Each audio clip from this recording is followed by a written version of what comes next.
Welcome to the new lecture of algebraic expressions और algebra. तो अभी से पहले हमने पढ़े एक्सप्रेशंस क्या होती हैं, तो अब हम पढ़ने जा रहे हैं इक्वेशंस, अलजेब्रिक इक्वेशंस क्या होती हैं। तो एक्सप्रेशंस हमने क्या पढ़ी थी कि जब भी आप कोई भी ले लेते हो 8x + 4y, ठीक है, कम्बिनेशन किसका है ये, जिसमें दो टर्म्स किससे सेपरेट की जाती हैं, एडिशन या सब्ट्रैक्शन के साइन से, उनको हम क्या बोलते हैं, एक्सप्रेशंस कहा जाता है। अब इक्वेशंस का मतलब क्या होगा, जब इक्वेट करोगे इससे, मतलब जब इक्वल टू का साइन आ जाएगा। जब मैं इसके साथ इक्वल टू डाल दूँ 4x + 4y, ठीक है, कि एक इक्वल टू का जब साइन बन रहा है तब हमारे पास क्या बन जाती हैं, इक्वेशंस बन जाती हैं। इक्वेशंस आपने बीम बैलेंस वगैरह देखा होगा, ठीक है। जैसे हम इस तरह से आपने देखा होगा, अगर कुछ इस तरह से बीम बैलेंस है, एक पॉट ये है, एक पॉट है ये है, तो बैलेंसिंग कब होती है, जब हम कुछ भी खरीदने जाते हैं। बैलेंसिंग कब होती है, जितना अमाउंट यहाँ पे होगा अगर वो इसके इक्वल हो जाएगा, दोनों अमाउंट इक्वल हो जाएंगे, तब हम कहेंगे ये बैलेंसिंग है। इसी को क्या बोलते हैं, बैलेंसिंग इक्वेशंस। इक्वेशन को बैलेंस किया जाता है कब। अब देखो इक्वेशन सबसे पहले होती क्या है कि जब दो इक्वेशंस के बीच पे इक्वल टू का साइन आ जाता है, तब हम क्या बोलते हैं, वो इक्वेशंस बन गई हैं, ठीक है। जैसे आप अर्थमेटिक इक्वेशन की बात करो, अगर हम अर्थमेटिक इक्वेशंस देखें, सो अर्थमेटिक इक्वेशंस कौन कौन सी हो सकती हैं, इस तरह की इक्वेशंस, जैसे 4 + 5 = 9। देखो इक्वल टू का साइन आ गया, इस पूरी चीज़ को हम क्या बोलेंगे, ये क्या है, अर्थमेटिक इक्वेशन। लेकिन जब हम इक्वल टू के इस साइड देखेंगे, ये एक अर्थमेटिक एक्सप्रेशन है, इक्वल टू के दूसरी साइड भी क्या है, अर्थमेटिक एक्सप्रेशन है।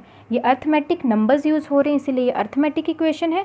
अगर मैं अलजब्रा यूज़ करूँ, जैसे 4x + 4 = 9, तो ये क्या बन जाएगा आपके पास, अलजेब्रिक इक्वेशन। क्यों, क्योंकि यहाँ पे अलजब्रा यूज़ हो गया, यहाँ पे इक्वेशन यूज़ होगी, यहाँ पे वेरिएबल यूज़ हो गया, दैट इज़ x।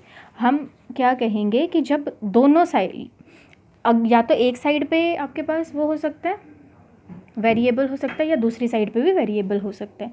जैसे आ गया 4x + 4 = 5x + 5, ठीक है। दोनों साइड भी वेरिएबल हो सकता है, एक साइड वेरिएबल हो सकता है, दूसरी साइड कांस्टेंट टर्म हो सकती है, कुछ भी हो सकता है, ठीक है। तो हम इसे क्या कहते हैं, अलजेब्रिक इक्वेशंस कहा जाता है। अब अलजेब्रिक इक्वेशंस को सॉल्व कैसे किया जाता है, सॉल्व का मतलब देखो क्या हुआ, जैसे हम यहाँ पे ले रही हूँ मैं x + 5 = 9, मतलब x में कौन सी ऐसी वैल्यू में डालूँ ताकि आंसर क्या बन जाए, 9 आ जाए, ठीक है। सो हम इसके फर्स्ट जो मेथड है इसको सॉल्व करने का, पहला मेथड क्या है, trial and error method,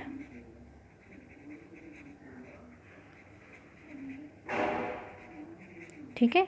so first method is trial and error method. तो ट्रायल एंड एरर मेथड क्या कहता है कि आप x में ऐसी कौन सी वैल्यू डालोगे तो 9 आ जाएगा। पहले हम चेक करते हैं, ठीक है। देखो हम ले लेते हैं x में जब हम 1 डाल रहे हैं। एक और चीज़ पहले यहाँ पे देख लो आप, जो इक्वल टू के लेफ्ट हैंड साइड में होती है एक्सप्रेशन, उसे हम बोलते हैं लेफ्ट हैंड साइड LHS, और जो राइट हैंड साइड पे होगी उसे RHS बोला जाता है। मतलब लेफ्ट हैंड साइड कौन सी होती है, वो एक्सप्रेशन जो लेफ्ट साइड होगी, और दूसरी आ गई right hand side. Right hand side कौन सी एक्सप्रेशन आएगी, जो राइट साइड होगी। जब दोनों एक दूसरे के इक्वल हो जाएंगे तब हम क्या कहेंगे, इक्वेशन सेटिस्फाई होगी है। अगर देखो मैं इसी इक्वेशन में x की जगह 1 डालूँ तो क्या बनेगा, ये यहाँ पे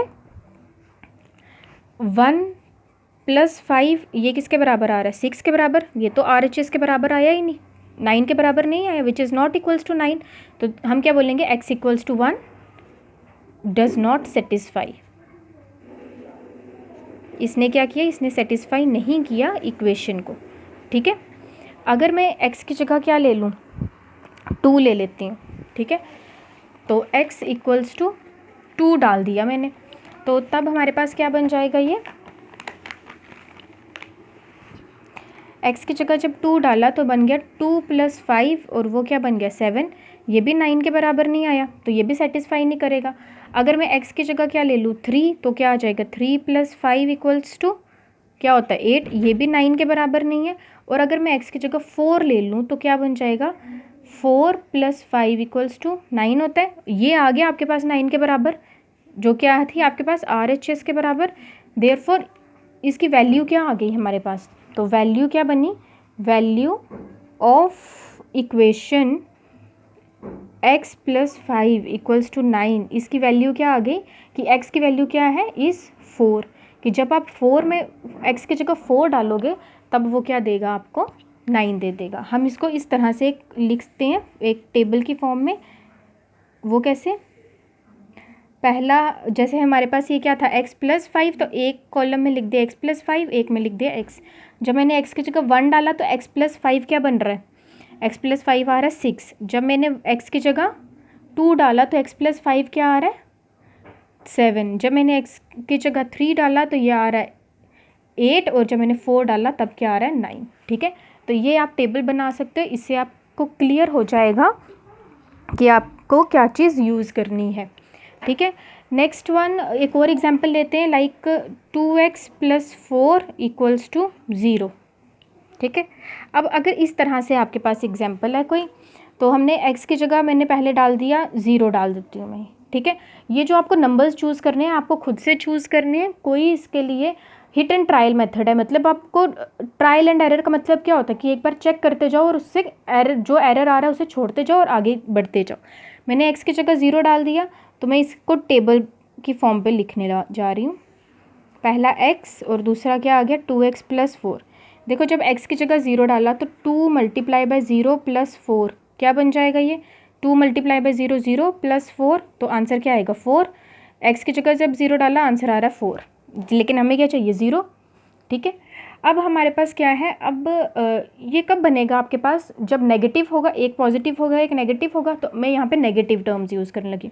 अब मैं x की जगह क्या डाल रही हूँ -1, तो क्या बनेगा 2 × -1 + 4, ये किसके बराबर हो जाएगा, देखो -2 + 4, तो एक माइनस का एक प्लस का क्या बन जाएगा 2। ये आंसर क्या आ जाएगा 2 के बराबर। मतलब जब मैंने x की जगह -1 डाला तो ये आंसर बन रहा है 2, लेकिन ये भी RHS के बराबर नहीं है, which is not equals to RHS। ठीक है, नेक्स्ट क्या है हमारे पास, अगर मैं x की जगह -2 डाल देती हूँ। ठीक है, तो -2 डालने पे क्या बनेगा, ये 2 × -2 + 4, ये क्या बन जाएगा -4 + 4, तो -4 + 4 आ गया 0 के बराबर। मतलब जब मैंने इसकी जगह -2 डाला तो आंसर क्या आ गया 0। ठीक है, तो इसका क्या मतलब हुआ, ये क्या बन गया RHS के बराबर हो गया हमारे पास ये। तो देयरफॉर x = x की कौन सी वैल्यू पे आ रहा है -2 इज़ दी वैल्यूशन, बोलो 2 + 4। That's all for today.